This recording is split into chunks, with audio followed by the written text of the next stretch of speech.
Hello students, hope you all are fine.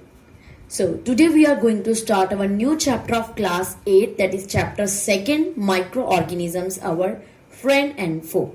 So first of all students, what are microorganisms? You have studied about the living things in the lower classes even students.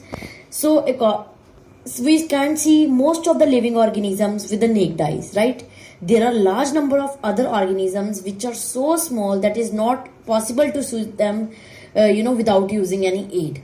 So the living organisms which cannot be seen with the eyes alone are called living organisms or the microbes. So there are two types of microorganisms. First are the unicellular. Unicellular microorganisms are the organisms which are made up of single cell. Like you have studied in the lower classes, amoeba. Amoeba is a single cell microorganisms. Second is the multicellular. From the word multi, you can understand multi means more than one. Okay, the organisms which are made up of more than one cell are called multicellular organisms. These tiny organisms can only seen by using a device called microscope. Microscope, help to see the magnified image of the microorganisms. Okay, students. So, for example, you might have observed that during rainy season, moist bread gets spoiled and its surface covered with grayish white patches.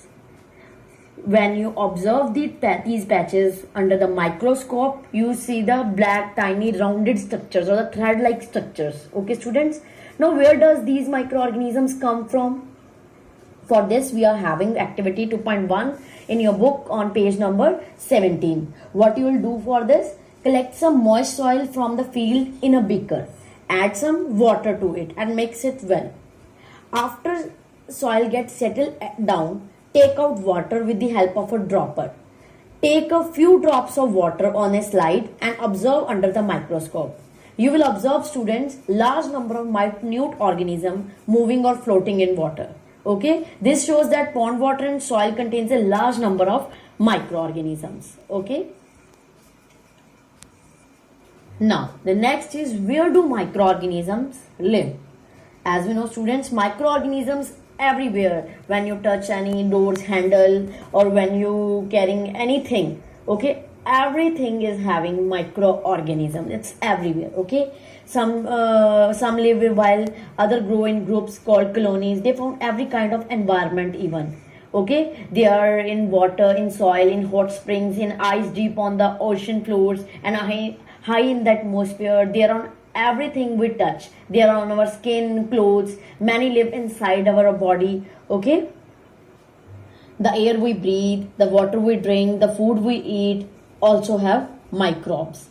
Okay students, microbes survive even in harsh condition. Okay, so in this chapter we will learn about different kinds of microorganisms and how they are beneficial or harmful to us. So now next is the classification of the bacteria, types of microorganisms. We are having 5 types of microorganisms students.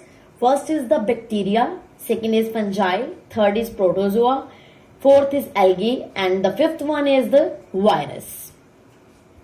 First is the bacteria. Bacteria are very small and simplest living organisms. They are single cell, found almost everywhere. Bacteria are found in 3 shapes: rod-like shape, spherical shape, and the spiral shape. 2 types of bacteria are there students. One are the aerobic and second are the anaerobic bacteria that you have learned in class 7th even. The bacteria which need oxygen to grow are called aerobic bacteria, and the bacteria which survive without oxygen, that are called the anaerobic bacteria. Okay students, so next we are having fungi. Fungi is a group of diverse organisms that lack chlorophyll. They generally grow in dark, warm, and moist conditions. They lack chlorophyll, so they don't, prepare their own food. They depend upon plants and animals for their food. Okay. Some fungi also live on dead, decaying matters. Okay. The examples of fungi are yeast, mold, mushroom, rust and smuts, mildews, molds on oranges and all. Okay. Next type is protozoa. Protozoas are simple, minute, and unicellular organisms. They are found in ponds, lakes, river, sea, and damp soil. Protozoas are either saprophytic or parasitic. Euglena is the exception. It contains chlorophyll and prepare their own food. Some examples of protozoa are amoeba, paramecium, euglena. Next is the algae. Algae are simple plant-like structures having no roots, leaves, and stem. They contain chlorophyll, so they are capable of making their food by the process of photosynthesis. Actual meaning of algae is seaweeds. Algae can be unicellular as well as multicellular. They can be classified as green algae, red algae, brown algae, blue-green algae based on the type of pigments they contain. So, next we are having viruses. The word virus means poisonous liquid. Viruses are the smallest microorganisms. They can only be studied under an electron microscope. Viruses show characteristics of both living and non-living things. They cannot reproduce themselves. They reproduce only inside a living body and use the energy of host organism to reproduce. They are not affected by antibiotics. Virus can cause flu and colds.